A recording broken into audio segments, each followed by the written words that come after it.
Olá, que Deus abençoe você. Aqui estamos mais uma vez para dar continuidade à meditação da Bíblia em ordem cronológica, como sempre. Hoje eu vou dar continuidade ao capítulo 3 de Gálatas, a partir do versículo 15. Se você tem sua Bíblia, pode acompanhar comigo, independente da sua religião, a Bíblia é uma só.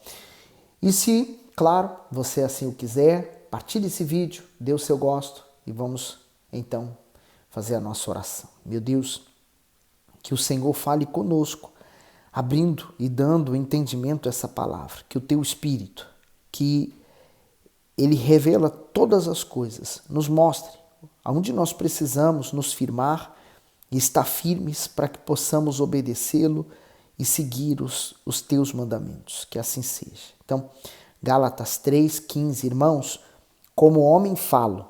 Se a aliança de um homem for confirmada, ninguém anula nem acrescenta. Ora, as promessas foram feitas a Abraão e à sua descendência. Não diz e as descendências, como falando de muitas, mas como de uma só, e a tua descendência, que é Cristo. Mas digo isto, que tendo sido a aliança anteriormente confirmada por Deus em Cristo, a lei, que veio 430 anos depois, não a invalida, de forma a abolir a promessa. Porque se a herança provém da lei, já não provém da promessa, mas Deus, pela promessa, a deu gratuitamente a Abraão. Então, deixa eu explicar uma coisa, né? Vamos entender por que esse conflito todo. Porque o uso da lei pelos principais, né, sacerdotes e sumos sacerdotes da época garantia a eles um poder sobre as massas, né? Então o uso dessa lei trazia um certo respeito, temor a eles e colocava aquelas pessoas na linha, no que eles quisessem, né? Porque eles eram os detentores da lei, eles eram os mestres da lei, então eles tinham o poder. Mas o Senhor Jesus quebrou isso, né? O Senhor Jesus rasgou o véu. Então, uma vez que o véu foi rasgado, foi abolido determinadas leis. O que Jesus quis dizer com isso e o que ele quer dizer aqui é que o véu está rasgado. Então, tanto eu, você ou qualquer outra pessoa, agora temos o mesmo acesso à presença de Deus. Eu sou pastor e digamos que você é um membro, mas tanto eu como você temos o mesmo acesso à presença de Deus. Você não precisa de mim, da minha pessoa, para você entrar na presença de Deus. Você não precisa de mim para ler a Bíblia. Eu estou aqui, né, auxiliando aquelas pessoas que têm mais dificuldade e principalmente eu faço esse propósito de leitura da Bíblia para aqueles que são invisuais e para aqueles principalmente que não sabem ler. Eu sei que eu estou ajudando eles, mas a quem sabe, você não precisa acompanhar meus vídeos para poder ler a Bíblia. Você pode pegar a sua Bíblia e ler. Então, Deus quer falar com você. Hoje Deus fala com todos nós. Ele não usa um profeta para falar mais, mas ele usa a palavra dele. Então, nós temos que ter ouvidos para ouvir. Então, é isso que ele está dizendo. Abraão, ele não participou da lei de Moisés. A lei de Moisés aconteceu muitos anos depois. Então, ele está querendo dizer que a promessa as bênçãos vindas da promessa de Abraão não dependem da lei. Dependem da nossa consciência pura, limpa, lavada no sangue do Senhor Jesus e de acordo com o que está escrito. Porque às vezes a pessoa fala, mas eu tenho minha consciência limpa, mas está fazendo tudo errado. Quer dizer, a consciência dela, ela está cauterizada. É um perigo, né? Então a consciência, ao mesmo tempo que nos mostra, nos revela onde estamos errando, mas ela também pode ser um tropeço para aqueles que confiam 100% nela. No 19, logo, para que é a lei? Foi ordenada por causa das transgressões, até que viesse a posteridade a quem a promessa tinha sido feita, e foi posta pelos anjos na mão de um mediador. O comentário diz, para que é a lei? A lei contribuiu de forma valiosa para a humanidade. Sobre a lei, muitos povos antigos estabeleceram as constituições de seus países. A finalidade da lei era despertar o ser humano para que a sua condição pecaminosa e para a sua necessidade de perdão divino. Assim, o sistema sacrificial indicava que era necessário haver tanto o sangue quanto um mediador. O sangue cobria os pecados do homem, por isso houve a morte expiatória do Messias. Quanto ao mediador, no Antigo Testamento havia Moisés e os sumos sacerdotes, que foram alguns dos que intercederam pelo povo diante de Deus. Mas, na nova aliança, o Senhor Jesus assumiu a função de único mediador entre a criatura e o Criador. A lei também protegeu a família e a sociedade, restringindo pecados como assassinato, roubo, adultério e muitos outros. Porém, Paulo ensina que a lei nos conduziu ao Filho de Deus. Logo, a salvação viria dele e não da lei. Muitos judeus desprezavam essa mensagem, pois se julgavam justos pela prática religiosa da lei e assim perderam o principal propósito dela, mostrar que nenhum homem é bom ou justo o suficiente sem a fé no Salvador. Então, eu vou resumir de forma bem prática. Nós temos que crer e aceitar o sacrifício do Senhor Jesus para a remissão dos nossos pecados e continuar praticando a lei. Antes era só a lei que eles tinham, como forma de tentar manter a salvação e a fé. Mas hoje nós temos Jesus. Então Jesus é o mediador que intercede junto ao Pai por nós, ele nos justifica dos nossos pecados. Então eu continuo sendo um pecador em busca do perdão, sempre. Mas as leis têm que ser praticadas na mesma. Por exemplo, como o bispo disse aqui, as leis de Moisés servem como base para muitas leis que existem hoje em todas as constituições dos países. No 20, ora, o mediador não é só de um só, mas Deus é um. Logo, a lei é contra as promessas de Deus? De nenhuma sorte. Porque se fosse dada uma lei que pudesse vivificar a justiça, na verdade, teria sido pela lei. E aí, se nós olharmos só pela lei, né, o ser humano nunca iria encontrar salvação, porque ele estaria sempre perdido, né? Por isso o Senhor Jesus, o único cumpridor da lei e o único que também poderia morrer pelos nossos pecados. 22. Mas a Escritura encerrou tudo debaixo do pecado, para que a promessa pela fé em Jesus Cristo fosse dada aos crentes. Mas, antes que a fé viesse, estávamos guardados debaixo da lei e encerrados para aquela fé que se havia de manifestar. De maneira que a lei nos serviu de tutor para nos conduzir a Cristo, para que pela fé fôssemos justificados. Mas, depois que veio a fé, já não estamos debaixo de tutor, porque todos sois filhos de Deus pela fé em Cristo Jesus. E aqui muitas pessoas pegam esse texto, porque todos sois filhos de Deus, e julgam que todos são filhos de Deus mesmo, e não são. Mas ele falou, não precisamos de tutor. Quer dizer, é aquilo que eu falei e repito agora. Você não precisa de mim para que leia a Bíblia e entenda ela. Você pode buscar isso em Deus e o entendimento vem do Espírito Santo. Segundo, ele falou, todos sois filhos de Deus. Mas quem? Quem nasceu de Deus, né? Necessário é nascer de Deus. Então, enquanto a pessoa não nasceu de Deus, ela não é filha de Deus. Ela continua nascido do seu pai e da sua mãe, com as mesmas características e carregando o pecado, né? O pecado original de Adão. Mas, quando a pessoa decide morrer, essa velha criatura morrer, então ela nasce de novo, gerada pelo Espírito Santo e pela palavra de Deus. E ela passa a ter a nova natureza e ser, então, caracterizada como uma filha, um filho. Por isso que há uma mudança completa de comportamento, de mente, de tudo, né? Se a pessoa, ela, por exemplo, tinha uma mente criminosa, ela abandona aquela mente criminosa e ela passa a ser um cristão fiel e temente a Deus. 27. Porque todos quantos fostes batizados em Cristo, já vos revestistes de Cristo. Nisto não há judeu nem grego, não há servo nem livre, não há macho nem fêmea, porque todos vós sois um em Cristo Jesus. O comentário diz, todos vós sois um. O Evangelho eliminou todas as diferenças humanas, de modo que há completa igualdade no privilégio da salvação. Todas as pessoas, independentemente da raça, sexo ou posição social, têm os mesmos direitos perante Deus. Isso foi enfatizado por Paulo, porque na sociedade da época, judeus e homens livres eram considerados superiores a gentios, escravos e mulheres. Embora o ser humano viva em meio a disparidades, favoritismos e preconceitos, na vida espiritual o que conta é o interior. Quando o Altíssimo vê o ser humano, ele enxerga sua alma e não sua aparência, sua etnia ou as circunstâncias em que vive. Pela fé no Senhor Jesus, todos podem ser unidos na família de Deus, tornando-se seus filhos. Para isso, basta se arrependerem para alcançarem o perdão e a justificação.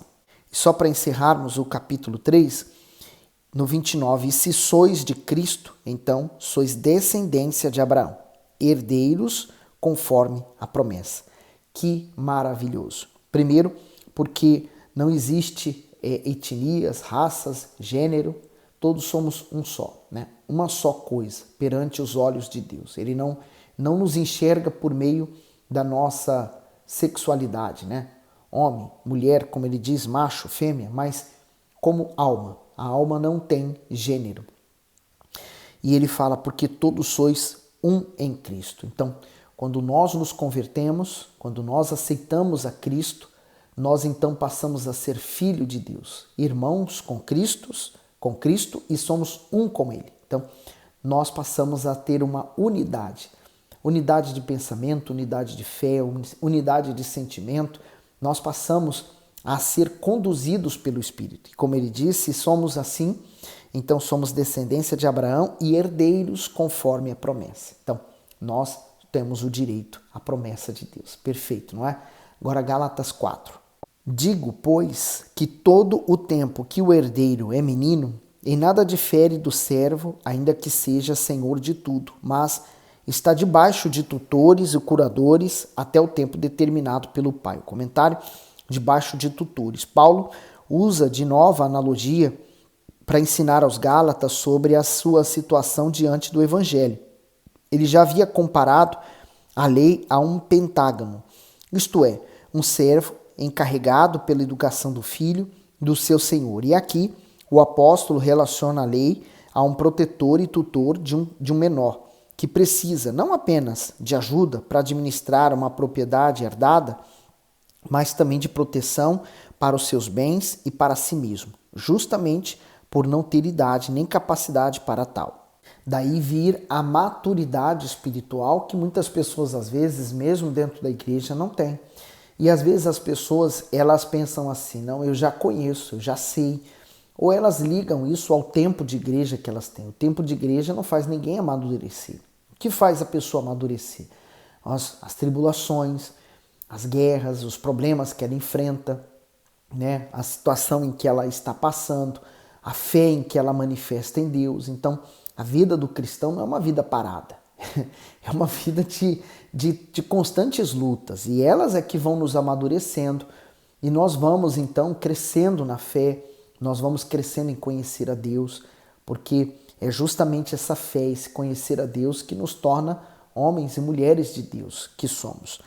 No 3, assim também nós, quando éramos meninos, estávamos reduzidos à servidão debaixo dos primeiros rudimentos do mundo.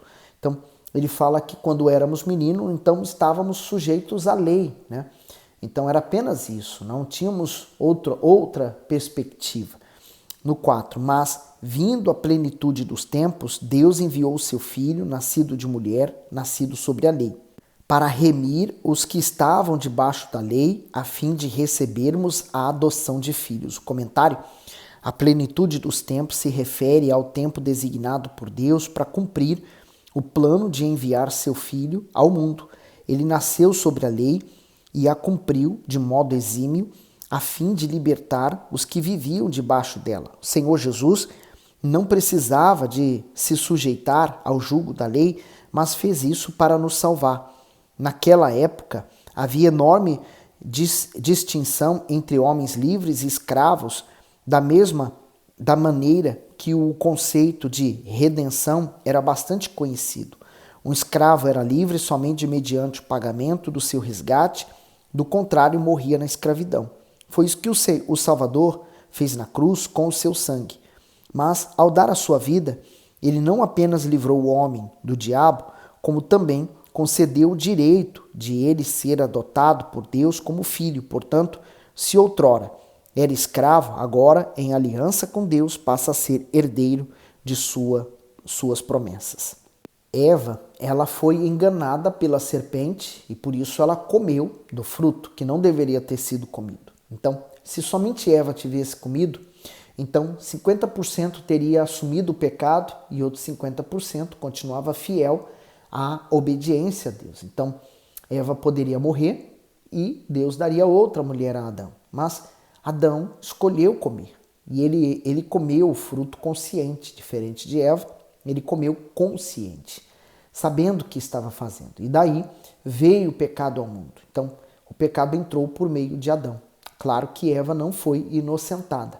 Mas o que a promessa diz, né?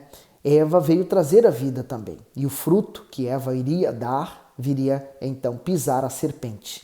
E esse fruto é o Senhor Jesus. Ele nasceu da Virgem. Ele não nasceu do homem. Por isso que o Senhor Jesus foi o Cordeiro perfeito de Deus, nascido como homem, completo, né? E único, capaz de carregar sobre ele os pecados do mundo, né?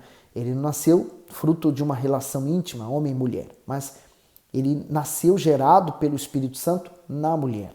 Sendo que a mulher, diferente do homem, ela não carregou a culpa do pecado, ela foi enganada. Então, ela deu à luz a Jesus. Por isso que o Senhor Jesus não nasceu em pecado, livre dele. E ele, então, se tornou propício para nos dar a salvação. No 6. E porque sois filhos, Deus enviou aos vossos corações o Espírito de seu Filho que clama, Abba Pai. Então, aqueles que nasceram de novo, né, abandonaram a velha criatura, receberam um novo coração, essas pessoas, então Deus envia o Espírito Santo, né, onde o Espírito Santo vai fazer do coração dela um altar para ele. Então, se a pessoa era enganada por aquele coração corrupto, agora quem vai conduzir? Vai ser Deus. Por isso que nós nos tornamos filhos de Deus. E quem clama, Abba, Pai. E ele disse no 7, assim que já não és mais servo, mas filho. E se és filho, és também herdeiro de Deus por Cristo. Comentário, o herdeiro. Por lei, o filho é o herdeiro natural dos seus pais nesse mundo. Na vida espiritual também. Os privilégios da adoção são imensuráveis, pois dá ao filho o direito de herdar tudo o que Deus possui. Essa herança de tesouros incalculáveis inclui bênçãos terrenas e eternas. O Altíssimo tem prazer de ver seus filhos desfrutando de suas promessas nessa vida, mas o melhor ele reserva para o porvir. Por isso, está escrito que nenhuma mente humana conseguiu imaginar os deleites e os privilégios do céu, mas isso é concedido somente àqueles que nascem de Deus, ou seja, que deixam a natureza adâmica para serem participantes da natureza divina. Enquanto isso não acontecer, o homem vive na condição de servo, isto é, de escravo de sua carne, do pecado e dos valores deturpados deste mundo. Então, deixamos a condição de servos e nos tornamos filhos. E se somos filhos, somos herdeiros, herdeiros por Cristo, né? Quer dizer, Cristo nos dá acesso à herança espiritual de Deus, que perfeito, que é os céus. Haveria algo mais sublime, mais valioso do que a salvação? O ser humano ele é capaz de trocar, né, qualquer coisa deste mundo pela salvação. Por exemplo, está lá descrito entre Jacó e Esaú, né? Jacó valorizou tanto a bênção, tanto, muito mais do que Esaú. E Esaú foi capaz de trocar a bênção da primogenitura, a bênção, não os recursos materiais, até porque Jacó saiu com uma mão na frente e outra atrás, sem nenhum direito a nada, mas ele saiu com a bênção. E Esaú desprezou essa bênção, trocou por um prato de lentilhas. E aí Deus amou a Jacó, mas odiou a Esaú. E quantos hoje fazem a mesma coisa? Trocam a salvação por um prato de salário, por um trabalho, por um amor, enfim, o que for, né? Qualquer coisa, qualquer recurso desse mundo. No 8. Mas quando não conhecieis a Deus, servíeis aos que por natureza não são deuses. Então, aquilo que aonde você põe o seu coração é o seu tesouro. Seu filho é o seu tesouro, então ali está o seu coração. Seu trabalho é o seu tesouro, ali está o seu coração. Seu dinheiro, seus bens, suas posses é o seu tesouro, então ali está o seu coração. Então, aonde está o seu coração se torna Deus, os deuses. 9. Mas agora, conhecendo a Deus, ou antes, sendo conhecidos por Deus, como tornais outra vez a esses rudimentos fracos e pobres, aos quais de novo quereis servir? Então, veja a condição dos Gálatas e o que muitos hoje servem, né? Eles começaram bem no Espírito, aceitando Cristo, batizando nas águas, porém aqui, como ele diz, né? Conhecendo a Deus, ou quer dizer, antes, conhecidos de Deus, agora estão voltando a fazer o que faziam antes.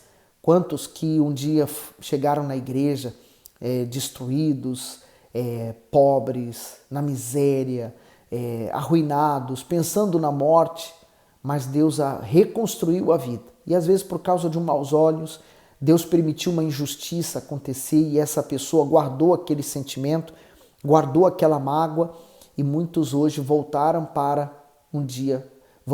onde um dia eles tinham sido retirados, né, para a sujeira. No 10, guardai dias e meses e tempos e anos, receio de vós que não haja trabalhado em vão para convosco. O apóstolo Paulo está sofrendo pelos Gálatas, como hoje nós também sofremos pela igreja, né? Por aqueles que vêm à igreja, mas descompromissados com Jesus, né? Eu não quero seguidores para mim. Na verdade, eu quero seguidores de Cristo. Eu quero que todos aqueles que assistam esse vídeo se tornem seguidores de Cristo, né? Subscrevam a palavra de Deus. Sejam seguidores fiéis a Ele. Não ao homem. Eu sou falho, qualquer homem é falho, mas Jesus Cristo é quem salva. E você, tem seguido a quem? Mantenha firme nessa jornada da fé, porque é sacrifício, mas vai valer a pena. Deus abençoe.